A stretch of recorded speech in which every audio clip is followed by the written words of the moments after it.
child the age of my grandchildren. Makenzi Ridley had just graduated high school 3 weeks ago. Her family tells us she had multiple college offers and had accepted a scholarship to attend Wilberforce University this fall.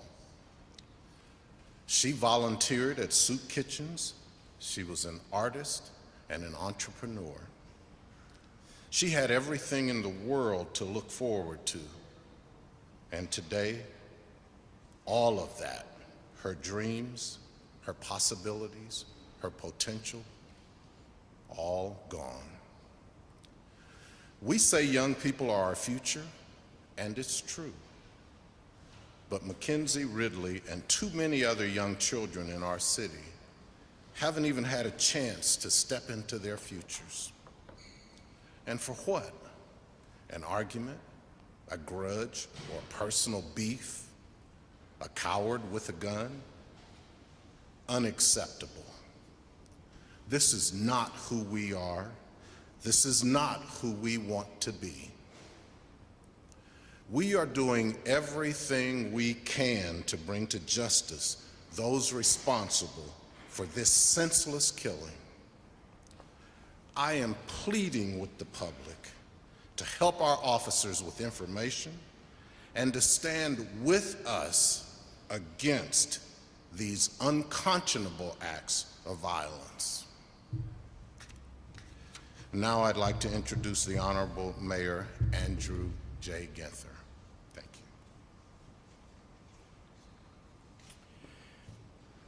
Thank you, Director, and thank you for your comments and plea to the public.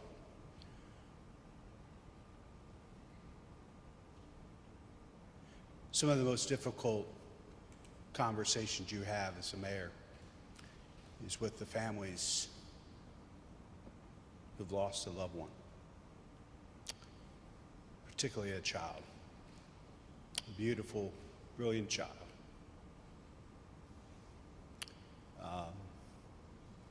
So I thought it was really important to, if we were going to speak this child's name today, to tell her story. And not just what her family has lost, but what this community has lost. So I'm going to ask Mackenzie's uncle, Brian Stewart, to come forth, share a little bit about her beautiful life, and introduce Mom and the other members of the family. Brian? Thank you, Mayor.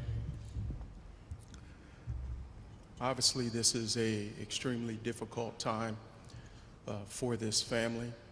Many of us have not slept through the night. We are trying to understand how such a beautiful life could be snuffed out. We're trying to understand how someone who was so humanly wonderful could be taken out in such a unhumane way. Mackenzie had just graduated from high school.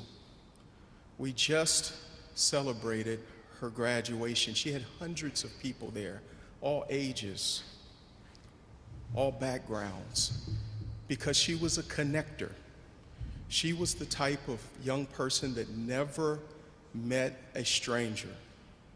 She cared deeply about each and every one that she met. She had a bubbly personality. She was smart. She was creative.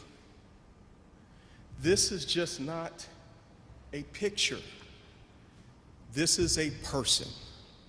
This is a life that has been senselessly snuffed out, and we have to love each other much better than this. Each life has value. This particular life, she was an entrepreneur. She could have potentially employed many people here if she would have had the opportunity to affect this community. She cared so much that she went to soup kitchens. She is the daughter that you would have wanted to have.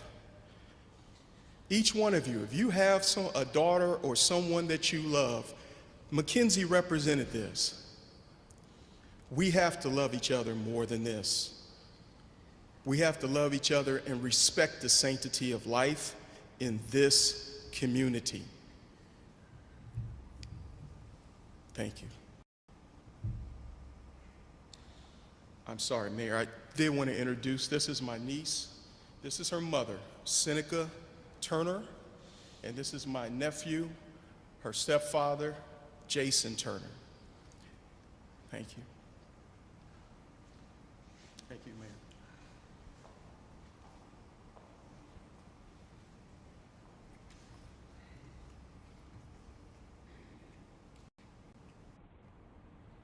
Thank you, Brian. And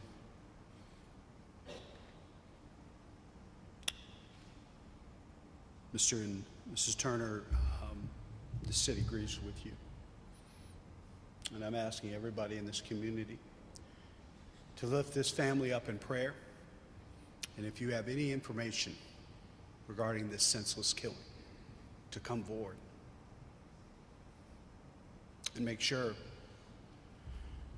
that we do exactly what Brian has shared with us, the way Mackenzie lived her life.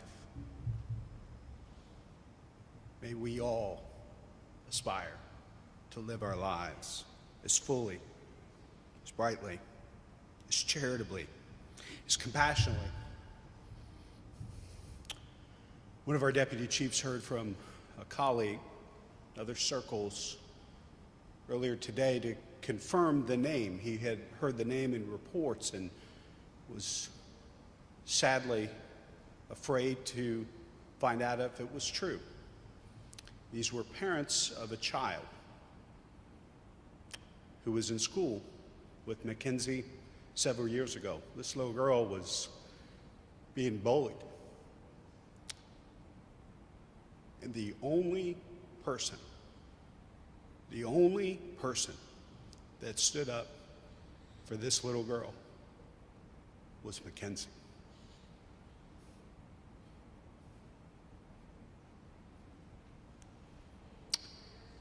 Neighbors, we owe Mackenzie better. We owe one another better. We owe each other a safer, stronger city. Mackenzie is not a number.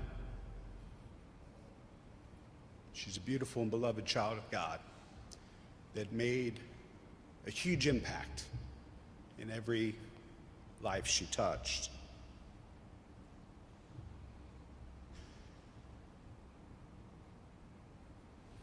Think about what this community has lost, not just the horrific and senseless death of this beautiful young girl, but what she would have contributed to our community in the future as an entrepreneur, a job creator, business owner. Someone who, on her holidays, think about what 17-year-olds on their days off, their holidays, go find our neighbors without homes to feed them, to serve them, to take care of them. As a community, we have to work better to build a better future. Gun violence is plaguing our city. It's plaguing cities all over this country. It must stop. And we must provide the tools, resources, and support to keep our kids. Whether or not these children are biologically ours, they are our responsibility. And we need to do everything we can, and all of us have a role to play in keeping our kids safe. That's why we're making unprecedented investments in summer youth engagement and anti-violence initiatives. Through programming, education, and employment, we're determined to provide safe and constructive outlets throughout the summer and beyond. Police are still investigating, but we're confident in our community centers, in their staffs, that our residents trust us to keep them safe. We're reviewing our protocols and will continue to work closely with the division to increase their presence in locations where we're seeing illegal activity. Council just appropriated an additional $100,000 on Monday for additional security at our pools and community centers and parks. Chief Bryant will determine how best to reallocate CPD resources to protect our parks and maintain reliable and responsive service throughout the city. The work is ongoing, and it's all hands on deck. We're fortunate to have our new chief of police with us here today, who will be our partner in getting justice, Mackenzie and her family, and to do everything in our power to make sure that children are safe throughout our city. Chief Bryant.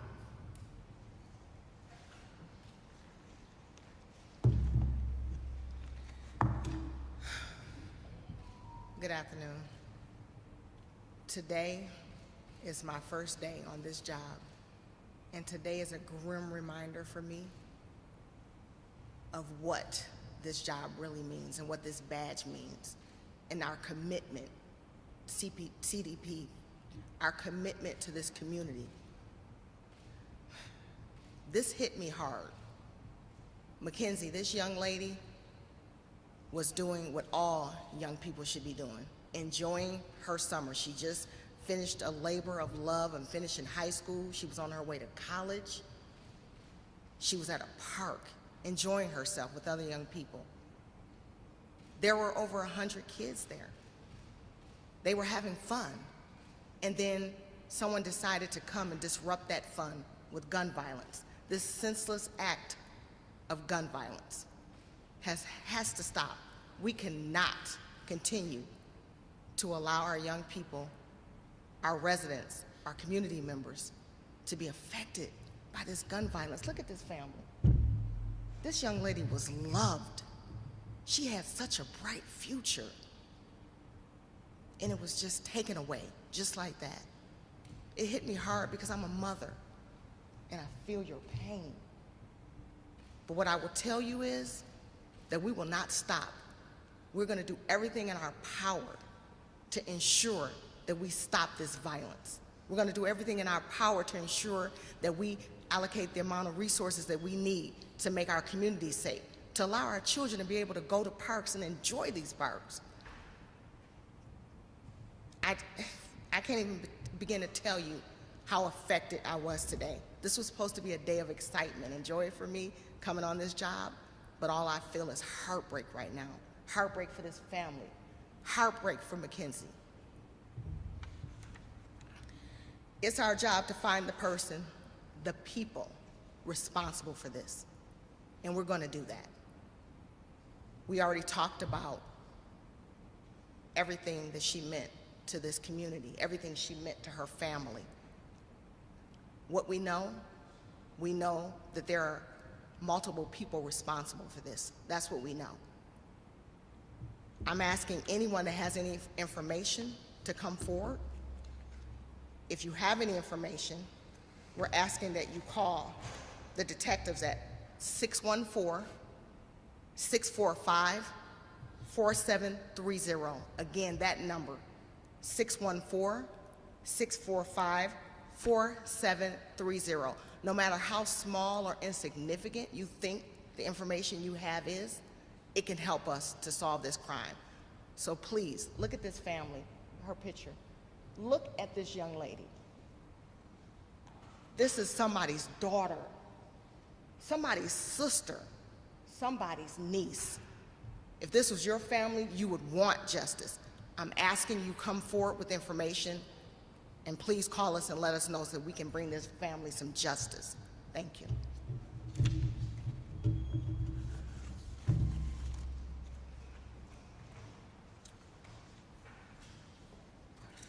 Thank you,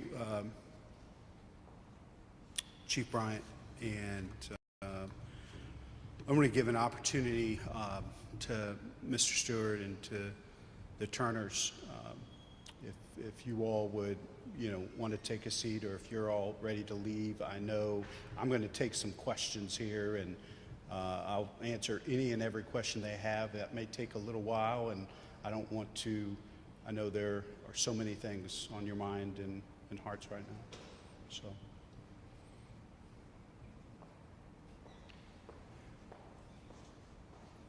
We'll continue praying for the family.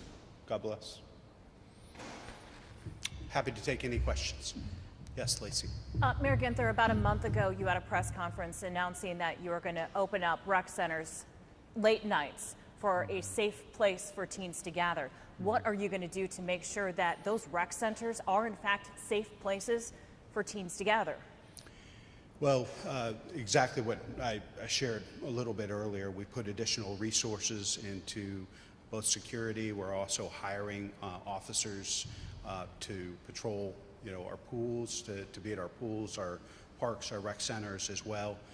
So we're taking a look.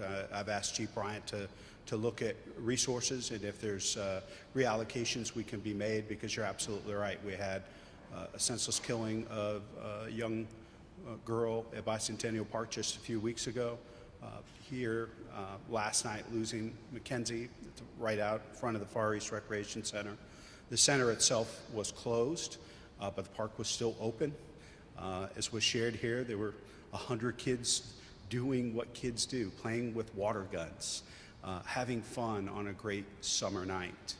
And a few folks decided to destroy lives and wreak havoc on our community. And so we're focused on bringing those people to justice. But we are going to continue to step up our security measures and making sure both uniform officers and other resources are at our rec centers, our parks, and our pools this summer. But what are you going to do if you can't fill those special duty positions? It's been reported that it's been a widespread issue. Well, I think that it's an issue in general. There are many, especially younger officers, that are working less special duty than maybe in generations past, and so we'll bring additional resources to the table, whether it be private security or other law enforcement agencies, to make sure that we have appropriate coverage and that our pools, parks, and centers are safe this summer. Yes, Bethany. Mayor, you, about 32 days ago, you stood out front of City Hall and pled with the city to put the guns down after Olivia Kurtz was killed at Bicentennial Park. Since that time, there have been 18 homicides. 5 of those victims, including Mackenzie, were under the age of 21. How do we stop the violence in this city? Aside from giving jobs to people, opening rec centers, all of the things you talked about, how do we get the guns to actually be put down? Well, I think it has to be the comprehensive approach that we've talked about. And we didn't get here overnight, and we're not going to solve this overnight. This is a crisis plaguing cities, mid-size and large cities across America. There's a proliferation of illegal crime guns on our streets.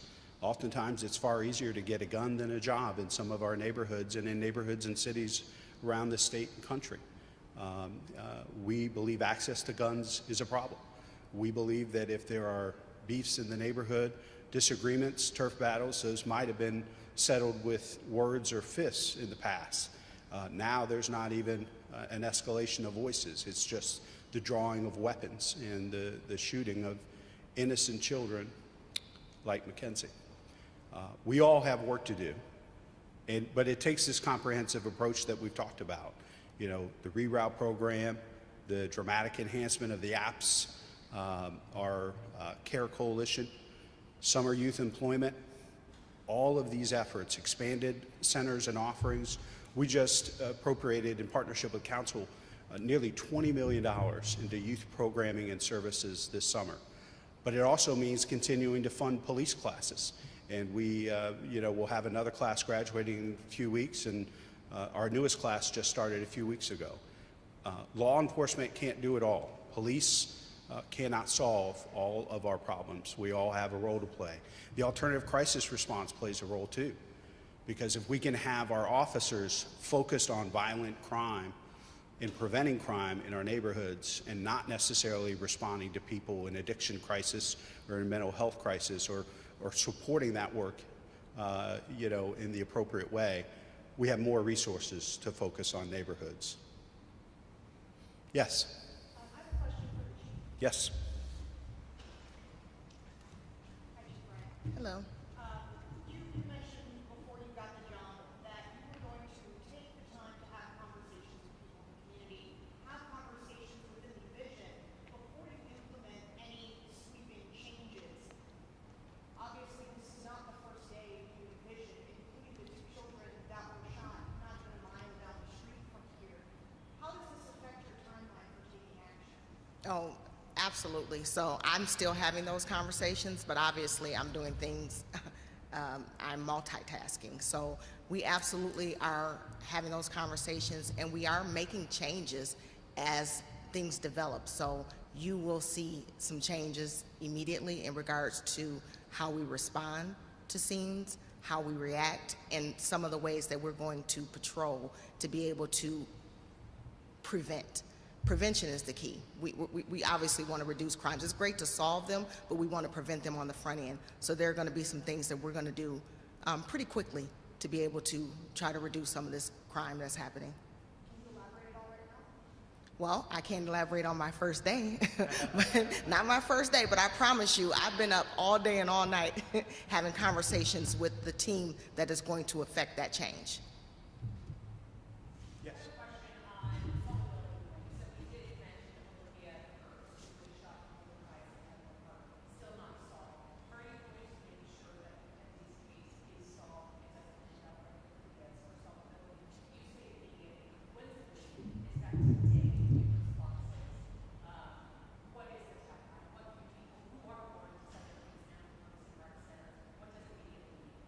Immediately means that we're looking into it right now as we speak. Our team, we're delving into it. We're looking at the case review, solvability.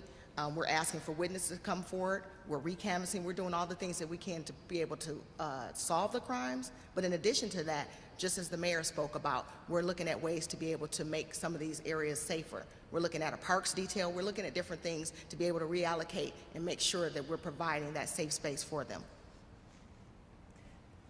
Yes. You and I talked on Monday, and since then there have been 3 more homicides in the city just within the last couple of hours, 4 people shot on the interstate. I asked you on Monday if you know this is a safe city. You said it's as safe as you can. Today, as we stand here, is Columbus a safe city? Well, I think it's the same answer, and that is this city, our community, is as safe as we're willing to make it. Are we willing to step up and hire young people if we have jobs available at our companies this summer? Are we willing to mentor young people? Are our faith leaders willing to raise their hand and support families that are facing trauma? Are we willing to share information with the police and law enforcement to solve these crimes? We know that it's a very small number of people that are committing these violent crimes. We need them off the streets. To get them off the streets, we need information from the public. So this city is as safe as we're willing to make it. This city is worth fighting for, and I am going to continue to fight for it to make sure it's as safe for kids, families, seniors throughout the city. Yes. The Far East Community Center at East Google says it closes at 9 and the shots ring out at about 8:45. So the community center was in fact open. What is the staffing like at your centers at? I don't think it was, actually. I think it shut at 8 o'clock. Is that correct? So might be wrong on the website, but yeah. But staffing wise, I think, you know, I spoke to all of the protocols, security protocols, the security training that Rec and Park staff go through. We're putting additional security resources, both, you know, uniform officers, folks working special duty, potentially private security where necessary, and we're going to work with other, you know, law enforcement organizations to see if they would be willing to do this. Obviously, we're making this unprecedented investment in summer.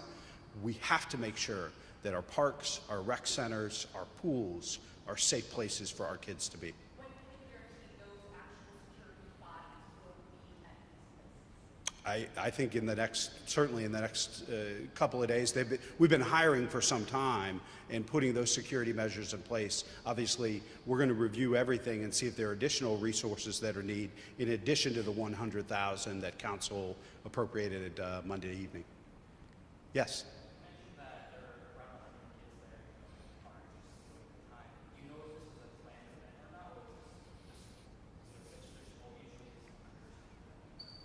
Chief, I think at this point, do you want to speak to that, Chief?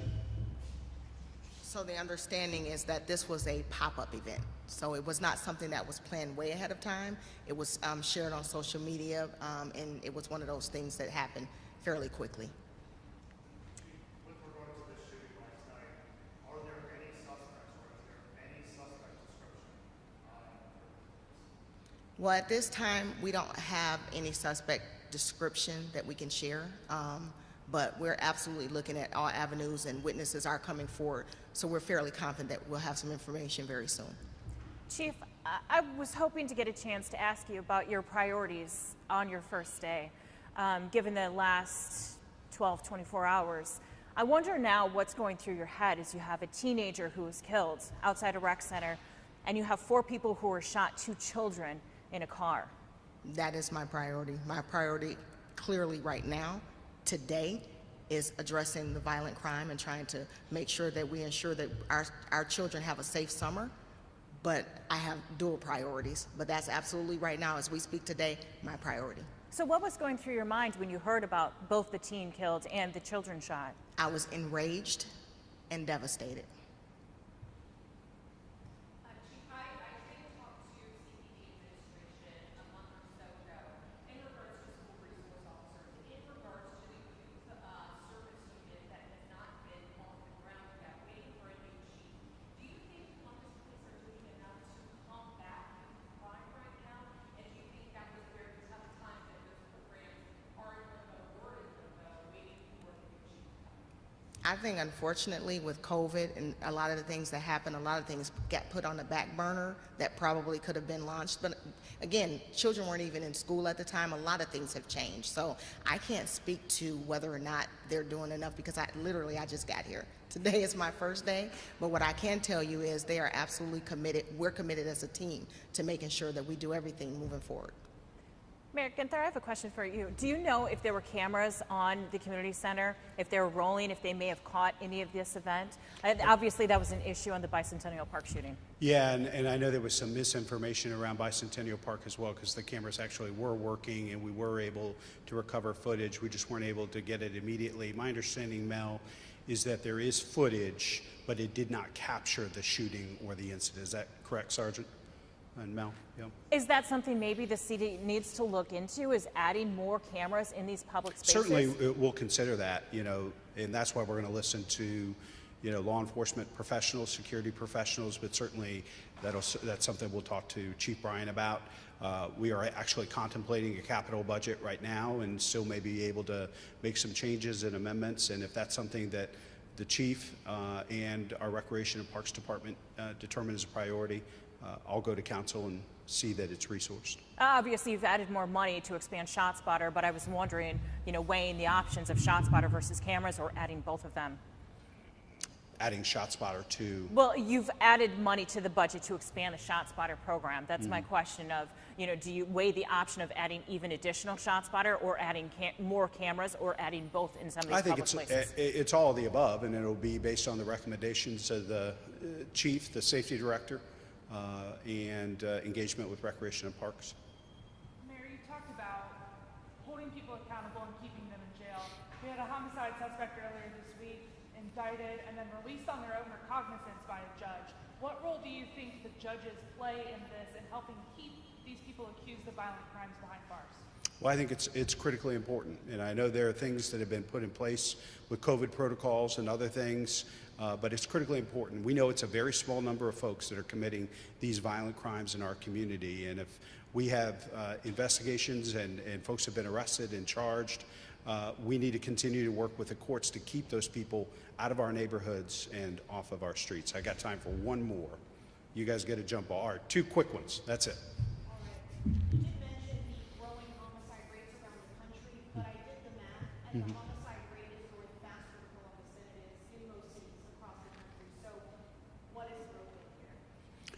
Well, I think clearly you're seeing rates across the country. That might be at a particular point in time. If you look at the last year, year and a half, though, all mid-sized and major cities are seeing dramatic increases, not just in homicides, but shootings, violent crime. And so working closely to see what's working in other cities.